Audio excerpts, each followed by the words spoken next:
Hey Doc, tell me, is your husband actually useless or are you just treating him like he is? Yes, I am calling you out. This is the first episode in my month long of episodes about husbands and fathers where it is a direct call out with love, of course. Before I was, giving some context, opening up your mind to other possibilities that there may be things bigger than us contributing to the issues that we have. This one is very particularly about you and the ways that you may be contributing to the issue of the uneven load and your husband not being the all in partner that you want him to be.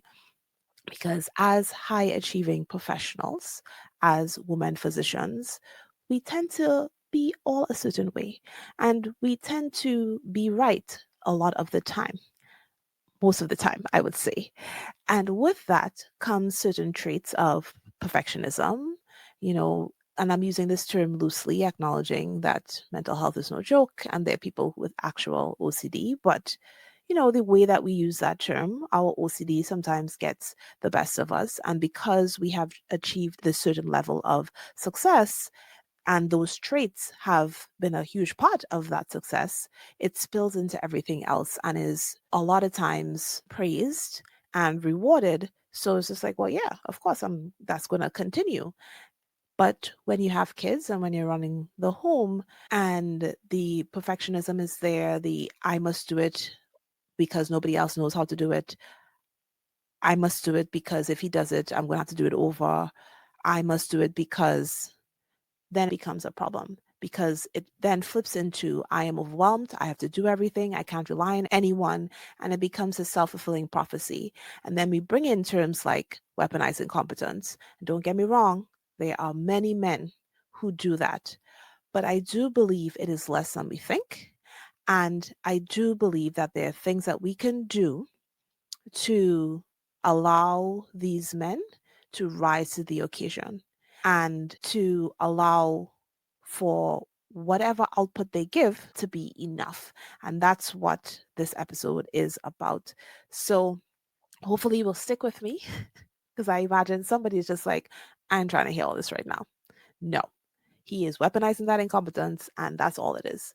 But I hope you do stick around because if you're listening to Stethoscopes and Strollers, my hope and my assumption is that you are interested in your own growth as a woman, as a mother, as a physician. And this is one of those times where we're going to look a little bit inwards and see what we can do to make our own situations better. This is another form of radical responsibility, which is one of my favorite things, taking complete ownership for your life in the greatest capacity that you can. So I want to start with a story from one of my clients that shows this perfectly. She started off the session saying, I feel like I have to coordinate everything in this house. I was like, oh, tell me more. We were discussing my son's daycare, and he said he would find the daycare options and we would review it together. And we needed to find the options like by the end of next week so that we can start applying because a lot of these places have wait lists. So this was like Sunday, and we said we would talk about it again the next Sunday. But by Tuesday, I was just like, he is probably not going to do it. He's not going to find the right ones. This is a waste of time. Let me just go ahead and do it. And I found them. But it's just like, I always have to be the one dealing with all this stuff. And I was like, whoa, whoa, whoa, whoa, whoa. He said he was going to do it. You didn't even give him the time that you both agreed on to complete said task. So while I appreciate the fact that you didn't think that he would do it correctly, this is not an example of you needing to do everything. This is an example of you not trusting your husband to do what he said he would do, you not expressing the fact that you had a concern about the choices he would make, and then taking it upon yourself to do it and then martyr yourself in the process. Right? So, of course, I'm giving you the condensed version of how that session went. But I want to ask you, does that sound familiar? Are you saying that you are letting go of tasks that you're delegating? Like when you say, I asked him to do it, but I ended up having to do it anyway. Did you step in before he even got a chance to do it? Did you let him do it? But then it's like, this is not good. I just have to do it over. See, this is why I didn't want to ask him to do it in the first place. Any of those things happening. And as it left my mouth, I just want to sideline and talk about that. That word let is used very often in our circles, physician mom circles. Like, I let my husband, or I will not let him do XYZ. And the fact that that word is being used gives a window into your thinking, because this is a whole, equal, supposedly human being. This is your partner. This is the children's father. How are you letting or not letting him do anything? Sure, you can discuss something and come to a decision together, or you can disagree and agree to disagree, whatever. But to say that you are letting him suggests that you are in fact in charge and he is the helper, which last I checked was part of the problem, right? Is that the expectation is on you and he is just there to help as needed. So it is important to examine, do you use that word? Is that how you think? And I remember this very particularly. There was a post in one of our groups where the poster was asking about her husband taking their young children out of the country without her to see his family. And there were like hundreds of comments. The majority of those comments said some version of, there's no way I would let him do this. And I was shocked because of all the problems my husband and I had, that was never one of them. There was no me letting him do anything. Like, he's a grown ass man and he is their father, the equal responsible party. So if that is a narrative that is in your head, ask yourself, is that affecting this division of labor? Is that affecting our dynamic and how we function as a team? Well, if you could even call it that. Is this contributing to the problem that I'm currently having? So there's the issue of not even giving him the chance because you don't think he's going to do it. You don't think he's going to do it well. You don't want to have to do it over yourself. And my response to that is usually, done is better than perfect. And done by somebody else is even better than done by you. So let your husband do what he said he was going to do. Give him the opportunity to do what he's going to do. And it's not give him the opportunity to fail, it's give him the opportunity to rise. Let him rise, because there's a good chance he's going to, if you truly let go, right? If you truly delegate and not waiting for him to fail, micromanaging, and all of those things that are not particularly helpful to achieve the main goal, which is to get the task done. But that is one scenario, and it is often the scenario that gets the most attention, right? It's just that it's going to be fine, it's good enough, it addresses our perfectionism and all that. But I want to introduce another scenario where, if you can imagine that his done is actually better than yours. Oh my gosh. Can you believe? Can you even fathom such a thing? And okay, I'm poking fun a little bit, but again, I have a story. I always do. I'm being a little bit extra because this story is mine. We homeschool our son, and I do most of the schooling. I don't even remember how that was decided. It just ended up being that way. I like to teach. I'm a doctor, whatever. I do most of it. And I think it's mainly because I have the most patience and it was going to be the most effective, but I do most of it.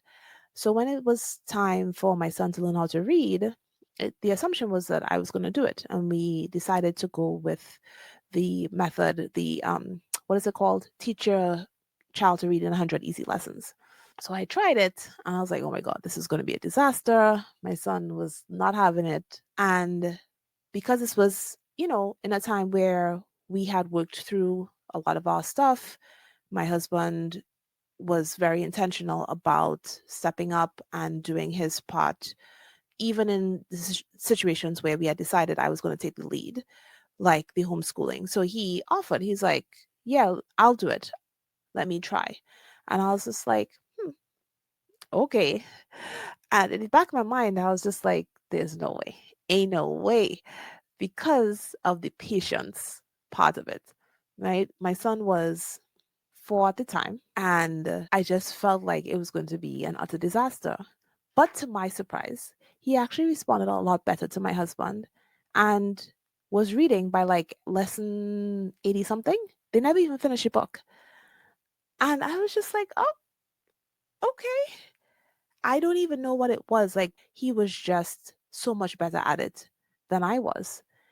And it really taught me a lesson. It's just like, well, yeah, sometimes maybe I am not the best to do certain things. And there's no way we would have even known if I hadn't given up the control of that very important task. Because in our minds, if our son knows how to read, he can do anything, right? That was one of our main goals for homeschooling, is to get him reading.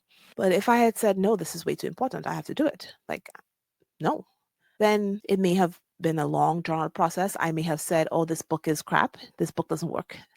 It's like when you're operating and something happens, it's like, oh, this scalpel. I always used to joke if something would happen and my assistant, whoever it was, would be kind and was like, oh, maybe it's the scalpel. I'm like, no, I think it's the operator, right? Because you always want to blame your tools instead of looking at yourself. But it's just like we would have missed that opportunity. So there is a chance that he could do it better than you, and you are missing out on that chance because you don't want to let him be great. You assume incompetence. You know that you're going to be better, but you don't, Doc. You don't. So I really want you to consider what this is doing to you, right? How is this affecting not only your day to day, but your marriage, your relationship with your husband, and also the example that you're setting for your children? Because they are watching you. They are seeing that you believe that your husband is incompetent, whether it's true or not, and that moms have to do everything because dads don't know how to do anything. And then the cycle will perpetuate for your daughters and your sons. Right? So the phrase that I want you to keep in your mind is when you're thinking, oh, he's so incompetent.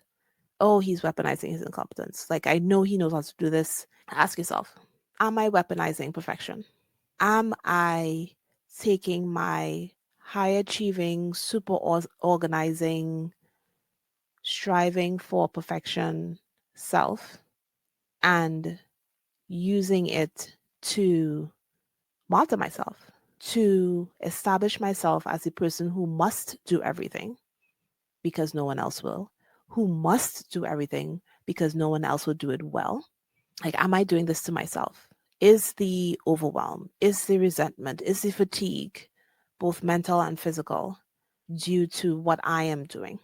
Am I using this perfection as a weapon against myself? Because that's really what it is. Yeah, your husband's catching some strays, but you're really using it against yourself. So I really want to challenge you to examine your life and the choices that you are making, the things that you are doing, and see what is one thing that I could let go of and truly let go of. What can I truly delegate and not have it live in me that this is going to get messed up, but have it be that I am letting this go. I am doing so with joy and with happiness because it means I do not have to do it. And I am trusting my partner to get it done. And whatever comes out is going to be good enough. And also that I trust myself enough to be able to communicate exactly what I need. So what I do get is what I want, and to communicate after the fact in a productive way so I can give feedback that doesn't diminish him and stop him from continuing to rise and continuing to share his load. You know, what can you do? One small thing, because we want to take action. We don't want to just hear me talking and it's just like, "Hmm, that's cool, I guess. That's good that it works for you." Oh, I get that a lot. Your husband is different. My situation is different. That is not the point of this. The point is to make positive changes in your life so that you can create an all in partnership. Just because it hasn't been that before doesn't mean it can't be now. I'm living proof. Like, I'm not just talking out my ass. This is stuff that we went through, that I had to trudge through. I had to pay a lot of money to learn how to do. All of that I did for you, Doc. Yeah, I mean, I guess it was for us too, but it was really for you so that you wouldn't have to go through all of this. So when you listen to this and you feel called out, you feel offended, you feel like she doesn't know my life, I want you to really take a pause and just consider if there's any truth to what I'm saying. Could this relate to you and your husband in any way? And if so, what can I tweak? What can I try? Like, if he wants to take the children out for a walk, let him dress them however he wants and let them go. Once they're not naked, who cares? Does it matter if they're not matching? Does it truly matter? Are you weaponizing that perfection? Okay. Think of one small way and then let me know. Let me know about it. Let me know about this entire episode. Let me know about this entire series. If it was helpful for you, if it gave you a new perspective, what your husband thinks, let him listen. Two, DM me, email me, hello@drcoaching.com. I really want to know how this has changed things for you in your life, in your marriage, because this is one of those conversations that I feel like nobody else is having. And it made such a big difference in my relationship and in my motherhood journey. And I wanted to do so for you as well. And just so you know, the next episode will be directed to men, talking about the things that they need to do to make our lives better. So this is not just given context and seeing how we could improve an introspection for us as physician moms. I couldn't do this entire month without addressing dads directly, even though I'm pretty sure most of my listeners are women. Take that opportunity to share that episode with your husband, because it is my firm belief that while we do have a lot that we can do for ourselves, for our own personal growth to change our situations, we could only do so much if the people around us don't change, if the system that we are living in does not change. So, no, I'm not only going to focus on the things you can do and the things that you can fix and the communication skills you can gain. I'm going to talk directly to your husbands and hopefully you share it with them. I'm going to speak to the broader physician community and institutions and all of those things, because it takes change at all levels to make our lives better. So that is my mission. And that is why the next episode will be to men directly. Right? So share this episode with your husband. Maybe you don't want to give him this ammunition. So if you're brave enough, share it with your husband, share it with another physician mom that maybe needs to let her husband be great and to give him the opportunity to not be useless and to prove himself and to rise to the occasion, because I think a lot more of them will once given the opportunity. So I will see you on the next episode of Stethoscopes and Strollers.